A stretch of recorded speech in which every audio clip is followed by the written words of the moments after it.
Hello，我係歐陽克豪，係啊。咁我會做嘅獨白係《凡你阿舅舅》裏邊嘅醫生，係。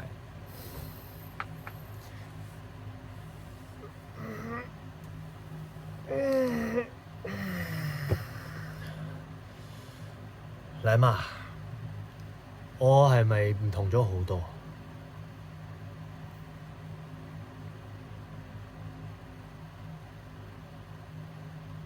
係啦，10年啫嘛，我就好似變咗做另一個人咁啦。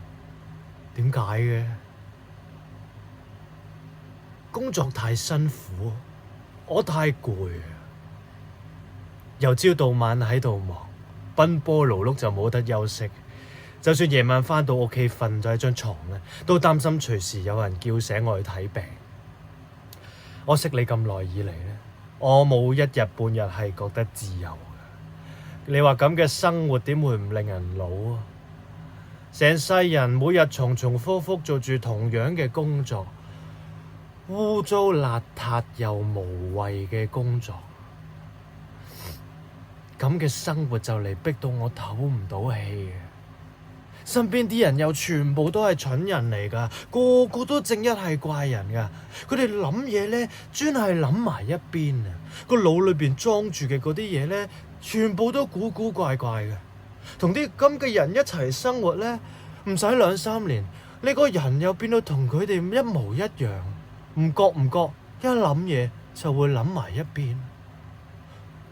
咁我可以點啊？冇辦法㗎。避都避唔到啊！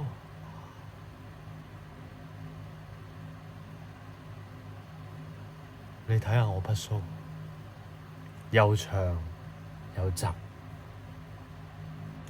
我都已經係一個怪人啦。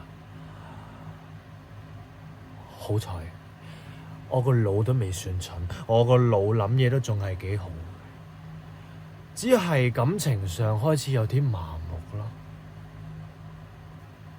我乜都唔想要，我乜都唔係好在乎，我唔係好想去愛，或者除咗你之外，我愛你。喺我細個嘅時候，我都曾經有一個好似你咁嘅奶媽。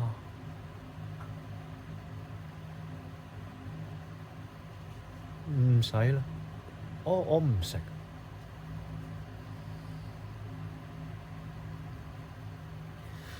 四旬齋第3個禮拜，我去咗趟瑪利茨科，嗰度有一場疫症，係傷寒。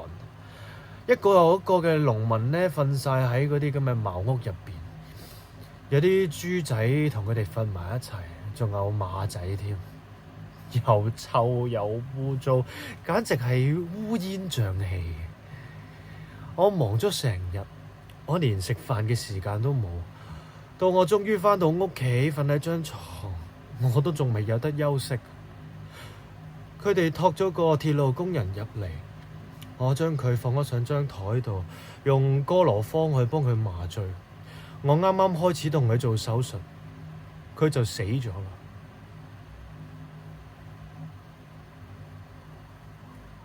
喺嗰一刻，喺我最唔需要感情嘅嗰一陣，我嘅感情就好似洪水決堤咁，我個心好痛，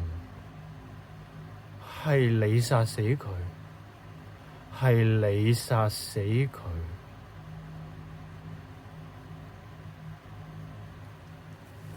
我坐低咗，我好似而家咁，我眯埋咗對眼，我嗰陣時喺度諗。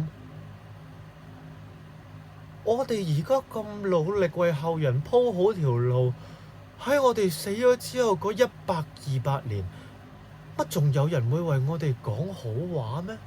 乜仲有人會記得我哋咩？